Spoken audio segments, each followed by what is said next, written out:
नमस्कार दोस्तों, जैसा कि आप जानते होंगे इस समय ईरान में युद्ध की तैयारी कर रहा है संभवतः अमेरिका। ऐसा मैं क्यों कह रहा हूं? क्यों ईरान और अमेरिका आमने सामने आ चुके हैं? इजराइल पहले से लड़ रहा है, ये आप चर्चा तो हर तरफ सुन रहे होंगे, लेकिन ये जानते हैं ये लड़ाई का वजह आज नहीं है। आज निश्चित तौर पे आप जब ईरान की तरफ बढ़ेंगे तो आप देखेंगे कि ईरान में चारों तरफ ब्लैकआउट कर दिया गया है। हां, ये ठीक वही ब्लैकआउट है जो आज से कुछ दिन पहले ऑपरेशन सिंदूर के समय भारत ने भी कायर पाकिस्तान के ड्रोन हमलों से अपने नागरिकों की रक्षा के लिए किया था। यह स्थिति इस समय जो आप मेरे बैकग्राउंड में देख पा रहे हैं, यह ईरान की है। चारों तरफ कोलाहल मचा हुआ है, युद्ध की तैयारी है, मिसाइलें तान दी गई हैं ईरान की तरफ से, और साथ ही साथ इंटरनेट शटडाउन है। जो लोग रोड पे उतर रहे हैं उन विद्रोहियों को देशद्रोही घोषित कर दिया है। वहां के वर्तमान खेमनेई राष्ट्रपति ने कहा है कि ये देशद्रोही हैं, इन्हें गोली मारो। बस बात यहीं से शुरू हो जाती है, ट्रंप की एंट्री हो जाती है, और कैसे होती है वो मैं आपको समझाता हूं। अब दोनों देश एक दूसरे के सामने आग उगलते हुए खड़े हो चुके हैं। ना खेमनेई झुकने को तैयार है, ट्रंप तो अपने आप में ट्रंप ही है। यह बात तब शुरू होती है, इसकी पूरी मैं स्टोरी बताता हूं, फिर वर्तमान स्थिति पे आता हूं। यह बात 1970 के समय है, ईरान भूखमरी में था, लेकिन वहां के एक आधुनिक सोच के व्यक्तित्व जिनको मोहम्मद रजा शाह पहलवी, इन्होंने उस समय एक आधुनिक ईरान का निर्माण करने की कोशिश की। ईरान भूखमरी में था, लेकिन ये एक बहुत ही भव्य पार्टी दिए थे। उस समय के ऐसा कोई बड़ा सेलिब्रिटी नहीं बचा था जो इनकी पार्टी में ईरान के राजवंश के नहीं पहुंचा था 1970 में। ठीक उसी समय एक धार्मिक नेता जिसका नाम हुआ करता था अयातुल्लाह रुहुल्लाह खुमनेई, ये एक धार्मिक नेता हुआ करता था। उसने वहां की जनता को कहा कि देखो हमारे यहां का राजा कितना निरंकुश हो चुका है, इसको सबक सिखाने की जरूरत है। हुआ कुछ वर्षों बाद इसी तरीके के भोज और पार्टी से परेशान होकर के 1979 में खुमनेई के नेतृत्व में विद्रोह की ज्वाला उठी और मोहम्मद रजा शाह पहलवी को छोड़ करके, यहां आप पोस्टर में देख रहे होंगे, यही उस समय नेतृत्व को संभाले थे। उस समय 1979 में मोहम्मद रजा शाह पहलवी को अपने पुत्र रिजा पहलवी के साथ भागना पड़ा अमेरिका। रिजा पहलवी वर्तमान में अमेरिका में है, इनका मैं जिक्र करूंगा, 66 वर्ष के हैं। अब ये भाग गए और किसकी सत्ता आ गई? Islamic Republic of Iran. 1979 में इस्लामिक रिपब्लिक ऑफ ईरान सत्ता में आ गई। सत्ता में आते ही ये जो आपके अयातुल्लाह खुमनेई थे, इन्होंने अपने शागिर्द, अब देखो जब उस समय ये रजा पहलवी, मोहम्मद रजा शाह पहलवी भागे तो इनके पोस्टर वोस्टर जलाए गए।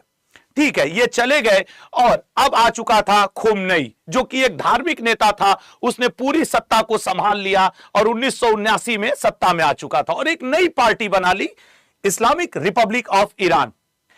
इस खुमनेई का एक शागिर्द कहें, एक चेला कहें, एक शिष्य कहें, हुआ कौन? खामनेई, जो कि वर्तमान में 37 साल से ईरान की सत्ता पे काबिज है।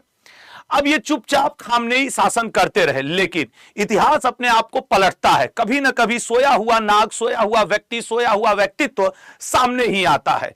वो व्यक्ति जो मोहम्मद शाह रजा पहलवी 1979 में अमेरिका भागे थे अपने पुत्र सहित, अब वो पुत्र बड़ा हो चुका था। नाम रिजा पहलवी, पहचान ट्रंप के बहुत बड़े समर्थक, काम लोकतंत्र की स्थापना करने के लिए अपने आप को एक अग्रदूत के रूप में ईरान के सामने लाना। इनको ट्रंप ने समर्थन किया। वैसे भी ट्रंप का कहीं ना कहीं ईरान में तो पर्सनल इंटरेस्ट है ही। ट्रंप का इंटरेस्ट हर उस जगह पे है जहां तेल है, गैस है, कोयला है, ऊर्जा है। अभी वेनेजुएला का आपने हाल देखा, थोड़ा सा ट्रंप का यहां पे बात करते हैं। वेनेजुएला की क्या स्थिति किया? ग्रीनलैंड पे कब्जा के लिए ट्रंप ने बयान दे ही दिया है कि रूस और चीन से पहले मैं ग्रीनलैंड को ले लूंगा। आज सुबह की अगर बात करें तो कांगो रिपब्लिक को भी उसने सुधरने के लिए बोला, और साथ ही साथ यह भी बोला कि भाई अगर कांगो नहीं सुधरा तो उसे मैं दूसरे रास्ते से सुधार दूंगा। ओवरऑल रिजा पहलवी को ट्रंप ने पूरा मदद दिया, बोला कि मैं तुम्हारे साथ हूं, ईरान में तुम जो करना चाहो करो। फिर क्या था, भाई साहब ने अमेरिका से लोकतंत्र की अलग जगह दी अपने ईरान में, और अपने देश के नागरिकों को बोला कि भैया सुनो, विद्रोह करो, प्रदर्शन करो और खामनेई को सत्ता से हटाओ, क्योंकि ईरान का एक नया सूरज जगना चाहिए। जब इन्होंने ऐसा कहा, ट्रंप से इनकी नजदीकियां बढ़ी, इनको ट्रंप का भरोसा मिला, तो फिर इन्होंने 8 और 9 फरवरी की बात है, बोला विद्रोह के लिए। विद्रोह इनके बोलते ही ईरान के लोगों ने, जो कि समर्थक थे राजवंश के, उन्होंने रोड पे निकले, चारों तरफ चीजें भड़क गई।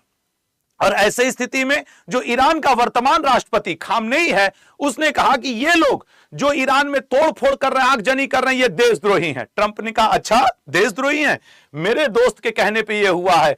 तो अगर खामनेई, अब ट्रंप का यहां स्टेटमेंट देखो, उसने क्या कहा, अगर खामनेई तुमने किसी भी प्रदर्शनकारी को एक भी गोली लगी तो अगले दिन का सूरज नहीं देख पाओगे।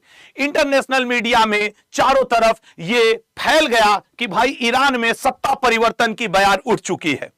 और इस बीच में अमेरिका का प्रलय विमान, जिसे कहा जाता है डूम्सडे विमान, यह डूम्सडे विमान के बारे में मैं आपको किसी अगले वीडियो में बताऊंगा, लेकिन थोड़ा सा यहां पे बता दूं, यह विमान अमेरिका तभी निकालता है जब उसे किसी बड़े युद्ध की तैयारी करना होता है। लास्ट टाइम ये 1995 में फेमा में एक कोई मुद्दा उठा था, उस मुद्दे पे इसने अपने इस विमान को निकाला था। उसके बाद से उसने कभी भी इस विमान का प्रयोग नहीं किया। इसका नाम ही है डूम्सडे प्लेन का, प्रलय का विमान। इसके अंतर्गत अमेरिका के शीर्ष अधिकारियों, राष्ट्रपति सहित इनको अंतरिक्ष में ले जाया जाता है ताकि किसी भी परमाणु युद्ध या युद्ध की आशंका के समय देश के शीर्ष अधिकारियों को डूम्सडे प्लेन में सुरक्षित रख करके देश के लिए निर्देश पाया जा सके। ओवरऑल अब ईरान है रोड पर और चारों तरफ ब्लैकआउट कर दिया गया है, क्योंकि अमेरिका की मिसाइलें भी ईरान की तरफ घूम चुकी हैं। ईरान भी अपने आप को पीछे नहीं रखना चाहता। ईरान ने अपने यहां के इंफॉर्मेशन सिस्टम को रोकने के लिए इंटरनेट शटडाउन भी कर दिया है कि कोई भी इंफॉर्मेशन बाहर ना जा पाए और हम जो करना चाहते हैं करें। अब अमेरिका और ईरान आमने सामने की लड़ाई में जूझ रहे हैं। दोनों ही देश एक दूसरे को चैलेंज करते हुए नजर आ रहे हैं। अमेरिका के न जाने मन में क्या चल रहा है।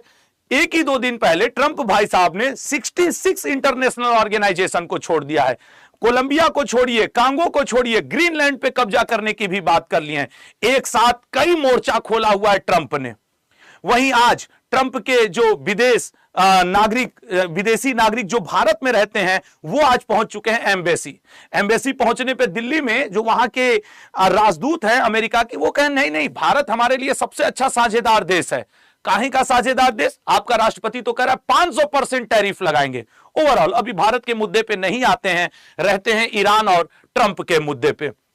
आप ये वो डूम्सडे, जो यूएस एयरफोर्स की डूम्सडे प्लेन है, इसकी झलक आज से 3 दिन पहले वाशिंगटन एयरपोर्ट पे देखी गई है। और इसके देखने के बाद अमेरिका नहीं बल्कि रूस और चीन भी चिंतित हैं कि अमेरिका करने वाला क्या है। इस व्यक्ति के दिमाग का कोई ठिकाना नहीं है। अब ये क्या अगला कदम उड़े, हो सकता है मैं यहां आपको ये सेशन बता रहा हूं और अगले आधे 1 घंटे या 1-2 दिन में आपको ये सुनने को मिले ईरान और अमेरिका भिड़े। इसमें भी कोई आश्चर्य नहीं है।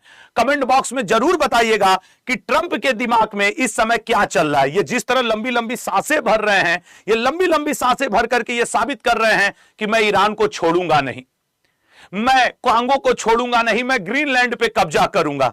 तो फिलहाल ट्रंप की ये जो भारी सांसें हैं कितनों पे भारी पड़ेंगी ये कहा नहीं जा सकता, ये बताया नहीं जा सकता। आपसे अनुरोध है, आप कमेंट बॉक्स में जरूर बताइएगा कि आपको ये संपूर्ण जानकारी ईरान, अमेरिका, इजराइल की कैसी लगी, बताइएगा। और हां, Ashutosh connects Bharat YouTube channel को सब्सक्राइब करिएगा, अपडेट रहिएगा। जय हिंद, जय भारत।